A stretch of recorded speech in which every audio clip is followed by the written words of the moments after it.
वहां पर एक विश्वरथ राजा, जो लाखों की तादाद के अंदर उस राजा के पास में सेना थी, और वो सेना लेकर वहां से गुजर रहे थे, तब उन्होंने देखा वशिष्ठ जी महाराज का एक ऋषि का आश्रम देखा, वहां पर रात को रुक गए वो।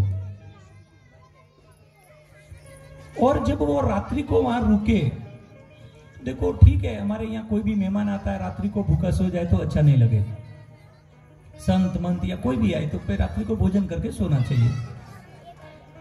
अब वशिष्ठ जी महाराज ने मन ही मन सोचा कि ये राजा है, इतनी सेना के साथ जा रहा है, रात्रि का यहाँ विश्राम किया है और हमारे आश्रम पर रुका है, तो ये भूखा नहीं रहना चाहिए, इनके जो भी हैं उनको भोजन मिलना चाहिए। और उस समय जब उन्होंने वशिष्ठ जी महाराज के पास एक गौ माता थी, उस गौ माता से जब प्रार्थना की तो उस गौ माता ने भोजन वहां पर प्रकट कर दिया, और जो लाखों की तादाद में जो सब सेना थी उस सब सेना को भोजन करा दिया।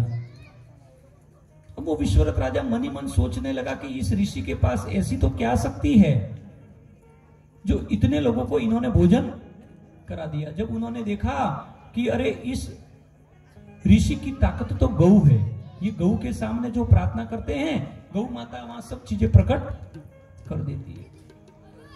अब वो विश्वरथ राजा क्षत्रिय थे, मन ही मन सोचने लगे कि अरे मैं भी इतना बड़ा राजा हूं, क्यों ना इस गौ की शक्ति मेरे साथ जुड़ जाए, और यदि इस गौ माता की शक्ति मुझको मिल गई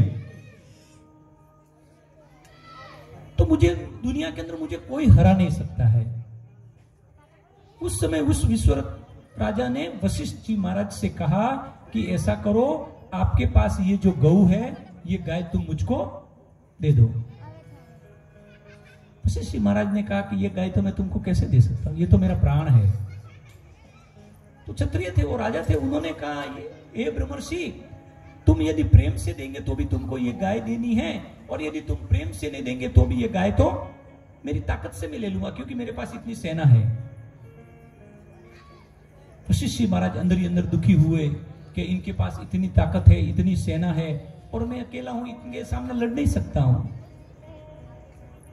गौ माता कहने लगी, ये राजा मुझको बंदी बनाने का प्रयास कर रहा है, मुझे बंदी बनाकर ले जाने की सोच रहा है, और तुम खड़े खड़े देख रहे हो, कुछ नहीं कर रहे हो।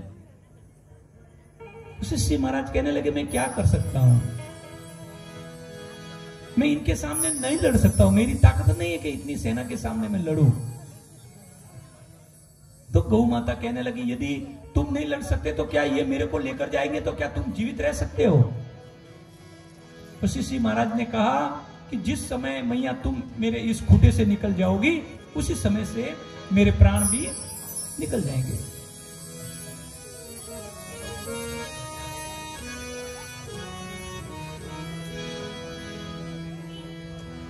इसलिए है ना, हम सब जितने भी हैं ना, जिस परिवार में दुख आया है, संकट है, अप्रिय घटना हुई है, कोई अकाल कुछ घटना घट गई है परिवार के अंदर, कुछ दुख आया है, कष्ट आया है,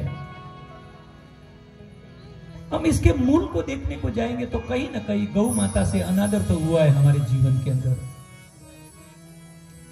क्योंकि हम जब हमारे यहाँ, अब तो सब ये व्यवस्था हो गई, पहले हमारे यहाँ जब पत्र व्यवहार भी होता था तो क्या नाम, तो उसके ऊपर लिखते थे ठिकाना। ये ठिकाना मतलब ये पता, और पता का अर्थ ये होता था जिस घर पर गौ माता का खूंटा बंधा हुआ है वो उसका ठिकाना था। और जिस दिन से उस घर से गौ का खूंटा निकल गया, उस दिन से ये जितने भी हम सब लोग हैं, हम सब डबल ठिकाने वाले हो गए। बहुत बड़ी बात बोल रहा हूं मैं।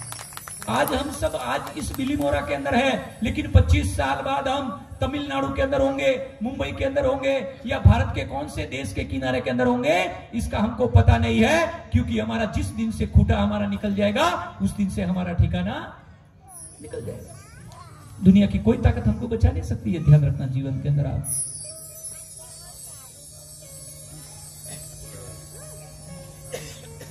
इसलिए है ना, हम यहाँ जितने भी बैठे ना, कुछ समय पहले मुझे ऐसा लगता है कि हम सबके घरों के अंदर गौ माताएं थी। क्या हुआ, एक बार का व्यक्ति आया और उसने कहा कि ऐसा करो, ये गाय तो तुम मुझको दे दो। और क्या किया, हमारे जो पूर्वज थे उन्होंने उस गाय को दे दिया, और जिस समय वो गौ वहां से